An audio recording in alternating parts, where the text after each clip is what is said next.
žvelgiam į universitetus ir jų reitingus, pasižiūrim į dalykus, kuriuos mes mokom universitetuose, pasižiūrim, kokie dėstytojai dėsto, pasižiūrim, kokie dalykai ten yra. Visada galvojam, kad ten kažkur užsienį, tai tie universitetai tikrai geri. Pas mus Lietuvoje, vis žolė žalesnė užsienį. Tai ateidama dirbti studijų prorektorė į universitetą, į Vilniaus Gedimino technikos universitetą, nusprendžiau, kad niekur negali būti žolė žalesnė, turi būti žaliausia pas mus.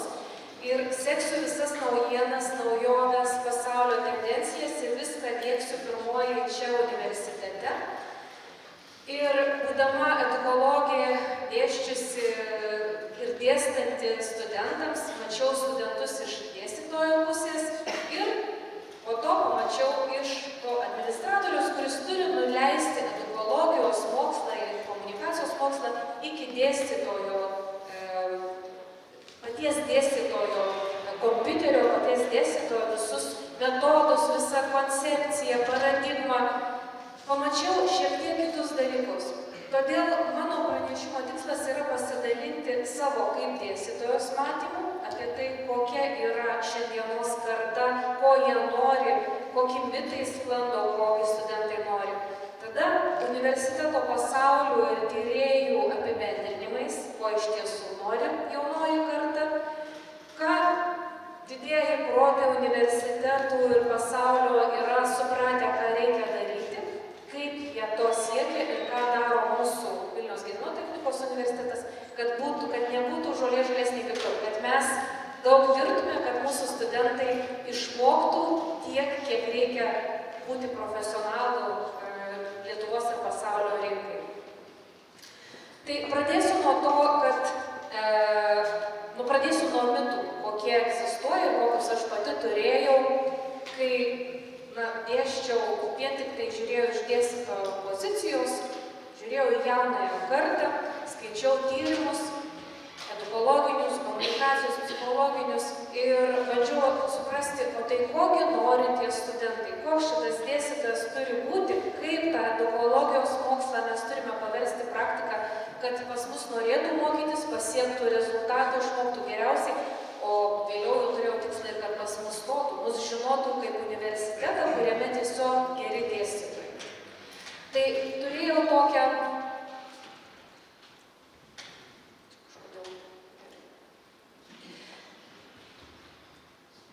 Ne taip paprastai.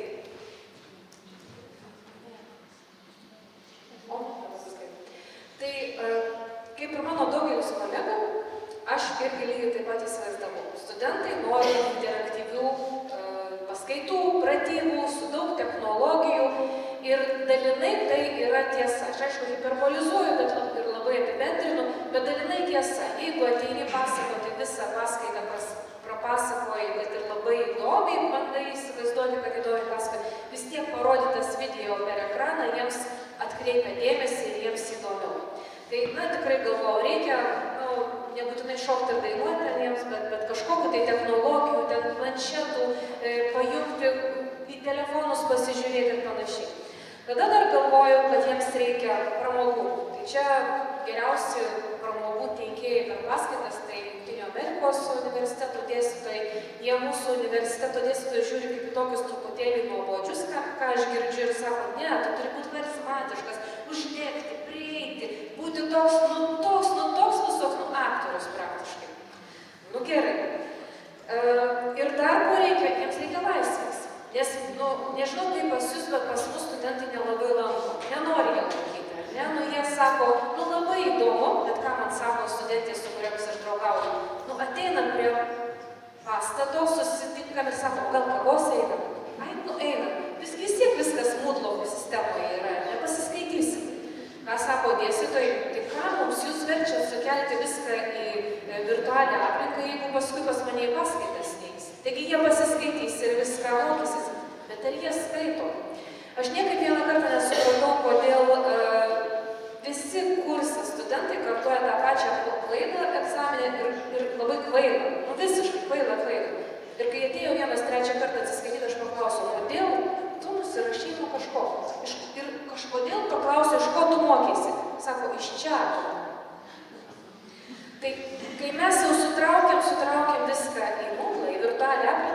sutraukia savo ir mokosi iš čiato.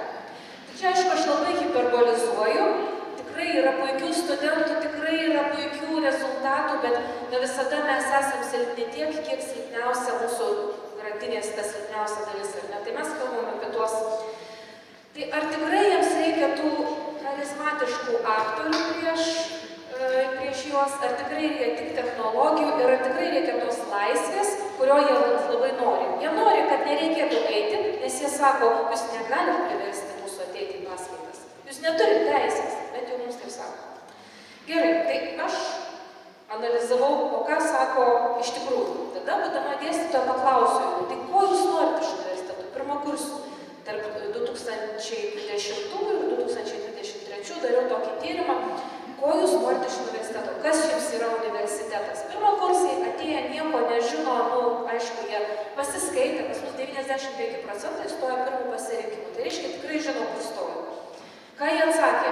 Lygiai vienodai pagal visus, nepublikuotas dar tyrimas, bet tikrai analizė atlikta, turinio analizė atlikta, kategorijos aiškios, nori vienodai kompetencijų, supranta, kad jie atėjo čia, ne laisvės, ne pramogauti, jie atėjo tikrai įgyti karjerai žinių. Tada jie nori pažinčių ir jie nori atrasti save. Visiškai vienodom kategorijom šitie trys dalykai. Tai, čia, aišku, iš karto aš kėliau klausimą, ar mes kaip universitetas atliepiam šitos tris poreikius, nes jiems to labai reikia. Bet tyrimai rodo daug daugiau. Jeigu pasigilinus iš tikrųjų, ko nori, kaip nori mokytis, ko jie tikisi iš universitetų, tikriausiai ir kolegijų, tai jie tikisi tokių labai konkrečių dalykų. Jie labiau nori mokytis individualiai negu grupėse. Tai iš vienos pusės jie labai nori tų interaktyvių paskaitų, to tokio judesio ir įdomumo, bet šiaip tai norėtų mokytis vieni su ausinukais. Vertina dėstytojus, iš tikrųjų patinka jiems dėstytojai, labai skirtingai neapsigaukim, nebūtinai tik tai aktoriai, kartais labai tikrai daug, aš kaip prorektorė labai turiu daug duomenų ir matau labai didelę eilę, noriu tuo pasidalinti, kaip atrodo studentui dėstytojai. Tai kartais mums atrodo, kad vienas dėstytojas labai lėtai kalba, tyliai ir nerodo nieko ekrane, jokios skaidrės, bet pas jį eina visi studentai ir klauso, įsižioja ir dar arčiau sako, gal jūs ateina pas dekanę arba pas prorektorių ir sako, gal galite nupirkti mums ausinukus ir ją mikrofoną, nes labai įdomiai kalba. Ir yra dėstytojų, kurie tiesiog charizmatiški, mosikuoja rankomis, kartais šoka ir dainuoja, bet būna studentų, kad jiems nepatinka. Todėl visiškai neverta nei kritikuoti vienų, nei kitų, nes tikrai kaip ir mes, taip ir studentai įvairūs. Bet jie vertina dėstytojus, bet labai nori studijuoti savarankiškai. Tai maždaug duokit kažkur, atsiųskit mums skaidres, nufotografuotas ir mes patys pasimokysim, jeigu taip apibendrinus. Labai ieško alternatyvių mokymosi būdų. Tai kaip? Tai ta istorija, kai mama paprašo atidaryti konservus sūnaus ir trumpam nusisuka ir kažkodėl atsisuka ir dar konservai netidaryti. Sako, kodėl? Sako, palauk, aš googlinuosi, pasižiūrėsiu, kaip tai padaryti. Tai šitą istoriją pasako viską.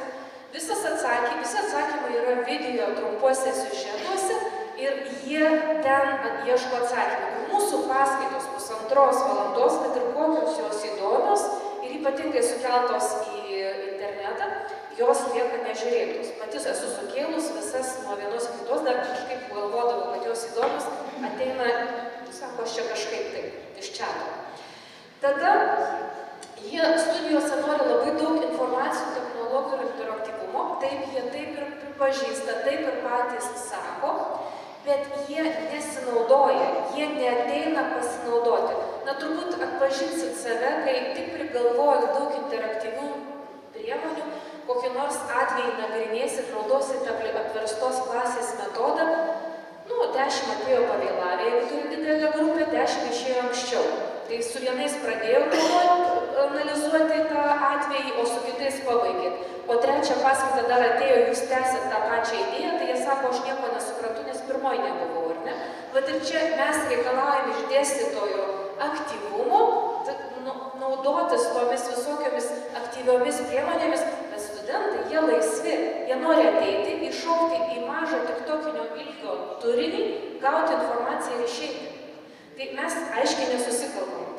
Tada tyrimai rodo, kad čia visiškai nauji tyrimai, netiki sunkaus darbo rezultatais, mintinų mokymusi yra labai pragmatiški. Nu, iš tikrųjų, viską galima rasti Google, ar ne, bet kur kitur, jeigu moki ieškotis, o beje, mano pastebėjimas, jie nemoka ieškoti informacijos, nežinau kaip jūs, bet iš tikrųjų juos reikia mokyti to, tai nėra blogybė, tai nėra kažkoks įgimtas bruožas, bet jiems reikia mokyti ieškoti informacijos. Tai nėra savaime suprantama, ar ne? Tai jie labai pragmatiški, jie visur ieško prasmės. Jeigu, pavyzdžiui, mano karta visai nekėlė klausimo, kodėl reikia eiti į mokyklą, tai jie kelia, nes turbūt kiekvienas pirmokas jau yra mamoms pasakęs, kad aš jau viską moku, man užteks. Nu jau viskas, jau jie žino daugiau, negu ta mokytoja gali pasakyti. Tai jie netiki, kad sunkiai dirbant gali pasiekti rezultatų. Paskui aš tokią statistiką parodysiu, kodėl, bet pradžiai. Dabar galvojant apie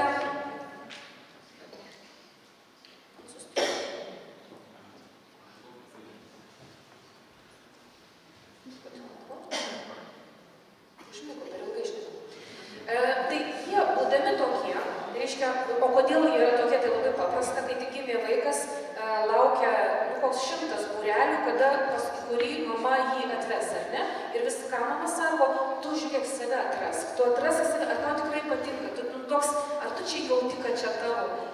Jie prasmės, nu, jie ieško nuo pat mažens prasmės ir staiga ateina į 1 klasę, jeigu ne prieš mokyklinę, ir dabar jam reikia nuo 8 iki 1 valandos sėdėti, tam tikrų laikų mokytis ne tą, kas jam čia patinka, kas buvo iki šiol to vaikystėje, bet labai konkrečius dalykus, labai nuo apibrėžto laiko iki apibrėžto, nu visiškas protestas turi būti, mes juos turime suprasti, bet mes turime suprasti, kad mokykla jų ir neperlaužė, jie ir ateina, jie kažkiek tai ateina jau nusidisciplinavę, bet universitete pasileidžia plaukus ir supranta, kad dabar aš jau suaugęs ir galiu mokytis savarankiškai. Ir aišku, jie nori. Ir dar didesnės problemos laukia jų, kai nueis pas darbdavius, nes jau visi žino tas istorijas, kai ateina su tėvais, ar ne, bet darbdaviai sako, nu tu turi ateiti į darbą, paskui dar kai kažką padarysi, mokėsi pinigus. Bet ne, bet jeigu tas darbas neprasmingas, tai ko čia dirbti? Reikia prasmės, visur reikia prasmės. Jeigu kolegos neįdomus, tai irgi reikės kito darbo taip pat. Jeigu nėra galimybių mokytis, taip pat nebus tai gerai, nu ir taip toliau, daug labai socialinių tokių gerų iniciatyvų jie nori ir paskutiniai vietoje atlyginimas, kuris aišku turėtų būti geras. Hiperbolizuoju, bet čia tikrai tyrimai ir iš principo ne tik tai universitetai, bet ir darbdaviai keičiasi, jie turi keistis, kitaip neturės darbuotojų. Tai kaip yra, mes sakom, kad jie sako, svarbiausia yra prasmė, bet jeigu bus prasmė, aš mokysiuosi. Mes sakom, nu visiškai išpaikinti. Kokia prasmė? Tu pirmiausia mokykis, paskui pamatysi. Jie sako, nu laisvė svarbiausia, aš turiu atrasti, aš turiu save pajusti, pažinti, tada aš jau žinosiu, ko noriu ir eisiu mokytis. Mes sakom, nu visiškai nedisciplinuoti. Kol jiems ateina daugumai į galvą, kad jiems reikia laiko ateiti į darbą, užtrunka iš tikrųjų. Svarbiausia rezultatas mums, ar ne? Mes pagal rezultatą matuojam. Jie sako, tai koks skirtumas, kaip aš pasiekiau. Svarbiausia, kad aš padariau. O mes sakom, nu jie visiškai nepatikimi. Mes nežinom, ar padarys. Galų gale pavėlavę kelias dienas arba kelias valandas ateina ir atneša kažką tai, ar ne? Bet mes jau B ir C variantus įsijungiam. Mums jie atrodo nepatikimi. Tai kągi su tuo daryti? Tai mes bandom kažką. Mes kaip universitetas iš tikrųjų bandom kažką daryti. Desperatiškai, ir turiu pasakyti, kad kaip technologijos universitetas turim labai didelės pajėgas, turim visą akademinės paramos centrą, psichologus, pedagogus, kurie dirba su dėstytojais ir tais, kurie patys ateina, ir tie, kurie neateina, bet mes žinom, kad jiems reikia padėti, visokiais būdais konsultuojant, diegiam tą edukologinę tinkamą paradigmą. Nu, kaip mums sekasi. Nu, ką mes darom universitete? Mes, aišku, skatinam interaktyvius mokymosi metodus, komandinį darbą, tarp grupų, tarp kursų, turim kompleksinį projektą, kurie mokosi linkmenų fabrike, pamatysite kelios grupės kartu, bet pasirodo, kad jiems tai neįdomu, jie irgi nelinkia ateiti. Mes iš tiesų pastebėjom, kad studentai, tie, kurie lanko, pasiekia geresnių rezultatų.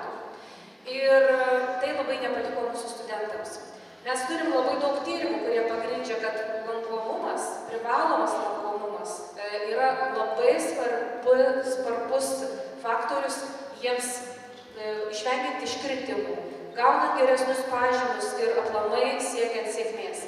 Tai tas ryšys labai aiškus. Studentams tai tikrai nepatinka ir jie tą neigia ir sakė, įrodykit. Jie ieško alternatyvių mokymosi būdų ir mes tikrai didinam skaitmeninio turinio kiekį. Mes sukūrėme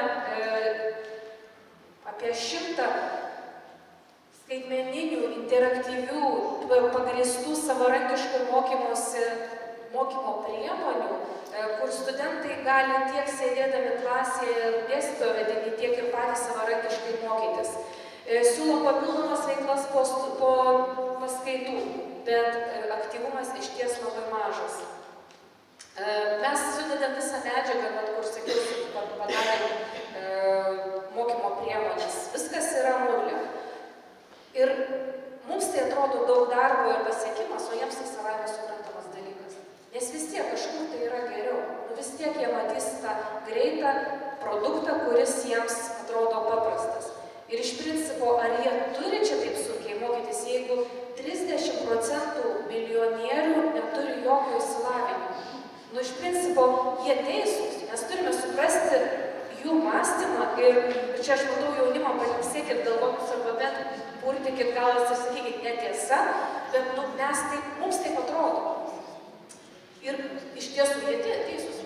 Man šitoje skaidrėje labai patinka, kad 32% milijonierių turi inžinerinį išsilavinimą, tai aš šitą skaidrę bent tam laikau. Mes diegiam atverstos klasės metodus, dabar einam link to challenge-based, to iššūkiais grįsto mokymosi, kur tikrai per praktinę patirtį studentai gali išmokti spręsti problemas, o ne teoriškai. Sužaidybintą metodą gali mūsų studentai gauti skaitmeninius ženkliukus už bet kokią veiklą, kur po to gauna pažymėjimą, kur išvardinta kiek kompetencijų, kokių įgyjo ir kaip darbdaviui parodyti. Bet iš tiesų, ką pastebėjau aš kaip dėstytoja ir kaip prorektorė ir savo kolegų įžvalgas surinkusi, kad vis tik tai tas balansas tarp to, ko jie nori, laisvės, motyvuoti juos dirbti, motyvacijos ir tarp to technologijų pasiūlos, virtualių akinių, interaktyvių ekranų ir panašiai, kurie daugelį atvarsių tikrai stovi nenaudojami. Yra svarbu dar ir, kol dar nėra žmogus brandus, kol dar jis ne magistrantas, tai jam šiek tiek duoti tos tokios, paskatinimo ateiti, truputėlį pareigos. Taip kaip mes į sporto klubus rašom, susimokam ir tada dar nebūtinai nueinam. Ne taip ir studentams bakalauro lygmenyje tikrai reikia pareigos. Tai mes sakom, kad reikia jiems uždėti atsakomybę įsitraukti, uždėti atsakomybę lankyti, uždėti atsakomybę už jų rezultatą. Ką mes darom, aišku, kompleksiniai projektai, iššūkiais grįsto mokymosi principai, privalomas lankomumo minimumas padarėme. Pas mus yra privaloma lankyti minimaliai 60% arba 80% paskaitų, nusprendžia pats dėstytojas, 100% laboratorinių darbų ir tiek, kiek žmogus turi praleidimų, jisai turi mažiau negu 60%, gali atidirbti. Ir turim mentorius kiekvienam pirmą kursų, jie susitinka su kiekvienu atskirai nuo 15 minučių iki valandos kalbasi ir siūlo įvairią įmanomą pagalbą, kad tik tai studentas susiorientuotų ir susimotyvuotų mokytis. Ir turim ir skaitmeninę stebėseną, kai mes matom, kada studentas pirmą kartą prisiregistravo prie kurso, ne prie iš viso Vilnius Tech sistemos, prie savo pašto, prie Moodle sistemos ir mes matom, kad spalio vidurys ir dar vis yra neprisiregistravusių. Reiškia, šitie studentai yra potencialiai galintys iškristi. Viskas yra duomenys, mes juos prižiūrime, tada perdodam mentorius, tą naudodamas gali jau susisiekti ir kalbėti. Kai aš pajuokavau kažkada tai žurnalistams, kad mes priskirsim vadybininkus studentams, tai žurnalistams labai patiko šitą mintis ir jie priėmė rimtai ir paskui pagalvojo, gal rimtai reikia priskirti vadybininkus kad jie padėtų planuoti laiką, nes studentai patys tą mato. Kai mes siūlom multimedijos ir kompiuterinio dizaino studentams, kokį norėtumėt sukurti appsą, jie didžioji dalis kuria laiko valdymo aplikacijas. Jiems to labai reikia. Jiems reikia, kad kažkas pasakytų, kad dabar paskaita, dabar atsiskaitimas, dabar egzaminas. Mes darom integracinius renginius. Mes tikim to, ko jie nori, pramogos galia, įsitraukimu ir galimybę susipažinti prieš jiems pradedant studijuoti, mes labai tikim, nes jeigu jie neturės draugų, jie neateis į paskaitas. Jie pasijus vieniši ir jie sakys, manęs jau čia nebereikia. Mes tą realybę pripažįstam. Ir kai mes matom, kad neįsitraukia iki spalio vidurio studentai gali iškristi ir kai sako, kad nieko baisaus, aš tikrai išlaikysiu, ašgi buvau dešimtukininkas mokyklai, tai mes turim atsakymą, nieko panašaus. Ir turim ir padrasinimą, ir blogą žinią. Ilgai mes matėm šitos duomenys su studijų direkcija, kad įstojimo balai visiškai neturi jokios įtakos tolesniems rezultatams, tolesniam vidurkiui, bakalauro baigiamajam darbui ir tolesniam. Niekas mumis netikėjo, tai paėmėme duomenų analitikos studentą, matematikos statistikos analizės katedros docentas Tomas Rekašius vadovavo, padarėme tyrimą. Iš pradžių paėmėme 2 studijų programas, 4 laidas baigusiųjų, visus duomenis ir išanalizavom, kas turi įtakos jų iškritimams, tai yra kas lėmė, kad jie baigė studijas. Aišku, mes tai visiškai nebuvau šokiruota, bet ir tyrimo autoriai buvo šokiruoti. Sako, mažiausiai kas turėjo įtakos, tai stojamieji balai. O kiek mes turim ažiotažo apie tuos stojamosius balus? Taigi čia visą vasarą mes apie tai kalbam. Ir tie mokiniai save nuvertinę, galbūt mokykloje neturėjo gero pasiruošimo, nestoja ten, kur nori, aukoja savo svajonės. Tai klauso, kasgi turi, sakom, tai aišku, pirmojo kurso rezultatai. Ir jie visiškai nesutampa su stojimo balais, nes dešimtukininkai pasileidžia plaukus ir iškrenta paskui, nes jos galų gale gali daryti, ką nori. Nebūtinai, bet gal. Tai kadangi mano matematikai yra labai tikslų žmonės, jie neleido man skelbti šitų duomenų, sakė, jokiais būdais, čia tik 2 programos ir tik 4 laidos, čia tikrai ne. Tada mes paėmėm dar 10 didžiausių universiteto programų, kiekvieno fakulteto, iš kiekvienos krypčių grupės ir padarėm, pakartojom tyrimą, visą tą patį algoritmą pakartojame. Gavome lygiai tokius pačius rezultatus, be jokios išimties. Kadangi daug tyrimų Europoje rodo, kad nėra taip, kad stojamieji balai tikrai turi įtakos, tikrai ieško daug tyrimo rezultatų, o kodėl taip yra. Pasirodo, iš tiesų, taip kaip mes įtarėme, taip ir yra. Neįsitraukę studentai, nesuradę draugų, neatradę savęs pirmam kurse, jie linkia labiau iškristi ir jie atsitraukia. Jiems netenka prasmės buvimas universitete, grįžtam prie to prasmės ieškojimo.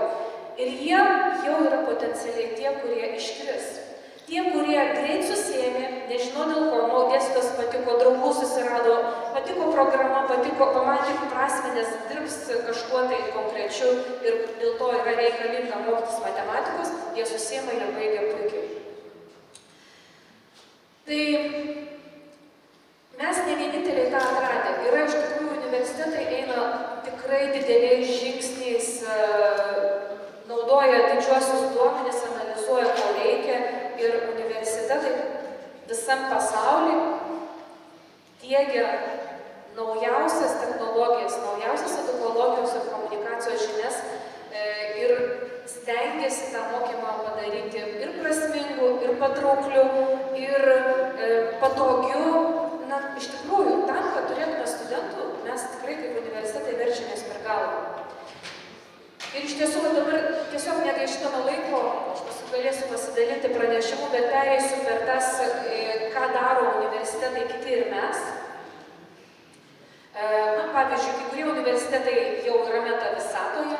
Žinot, prisipažinsiu, kartą pabandžiau į ją įeiti, tai nemokėjau, bet yra virtuali realybė šalia mūsų ir joje yra ir universitetai, ne tik tai aukščiausio lygio prekiniai ženklai ir visas gyvenimas verda, tai yra jau ir universitetai. Mes dar kol kas neplanuojam, dar turim studentų ir šiaip, bet Na, matyt, tokia ta nežinoma ateitis.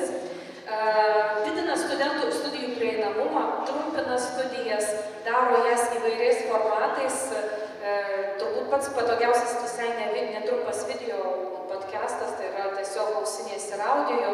Ir didina įvairias priemonės, dirbtinio intelekto pagalba stebi duomenis, numato iškritimus ir stengiasi juos kuo greičiau įveikti.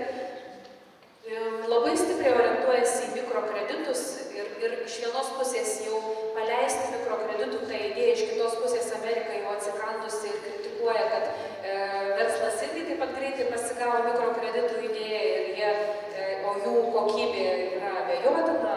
Studentas ateina į universitetą ir sako, aš turiu pažymą ir mikrokreditą jau gavau, man užskaityk, universitetas sako, ne, čia jūs versle gavot mikrokreditą, o mums universitete tai nesiskaito. Žodžiu, yra dar reikalų visai nemažai. Labai stipriai visi universitetai sunerime ir psichinė sveikata, ir socialinė įvairovė, ir daug daro tam, kad didinti tą įtraukti. Paprasčiausiai, kad bet koks studentas jaustųsi gerai visur. Ir čia tikrai mums dar yra labai daug ką veikti ir čia yra būtinybė. Pritaiko studijas jaunai kartai.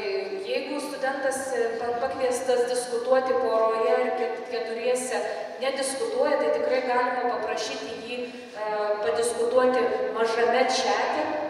Išbandėm, viena mūsų dėstytoja tai išbandė ir sakė, mano nustebimui po 4 klausimų čate čia auditorijoje jie perėjo diskutuoti jau ir gyvai. Tai mes galim būti išradingi ir naudoti tokias priemonės. Iš ties, ir dirbtinį intelektą naudojam ir mes. Ir beje, čia galiu pasakyti, kad su Microsoft bandėm nusistatyti, o kasgi yra pasaulyje daugiausiai pasiekia kokio universitetą dirbtinio intelekto taikymę ir sako, mums dabar įdėkit visą tą patį. Bandėm atrasti, visi universitetai yra pradinėje stadijoje, nežiūrint, kiek kuris turi pinigų. Mes visi kartu atradinėjam, visi esam panašiai labai nedaug vienas už kitą daugiau, tai kai kas nors sako, kad ten žalesnė, pas mus pakankamai žalia.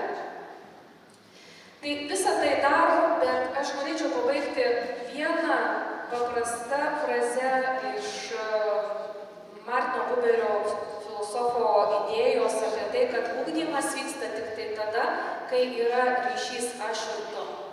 Kai buvo pandemija, kai mes jungėmės kameras, o studentai nesijungė, tiek pažangumas, tiek ir pasitenkinimas studijom krito apie 20–30%. Nors studentai rašė laiškus ir tikriausiai jums sakė, kaip yra gerai studijuoti nuotoliu, realūs rezultatai rodė ką kitą. Jie tapo mažiau patenkinti studijomis ir jų rezultatai nukrito. Tai reiškia, kad tam, kad mes ugdytumėmės, reikalingas ryšys. Ir kartais net tylėjimas sugdo, kai tu žinai, kad šalia yra ta asmenybė. Tai aš kviečiu nebijoti, kad dirbtinis intelektas mus pakeis, nebijoti visų šitų naujovių, mes visą tai darom ir tiesiog tai gerai žinoti, prisitaikyti ir labai įdomu studijuoti. Tai ačiū, kad klausėte.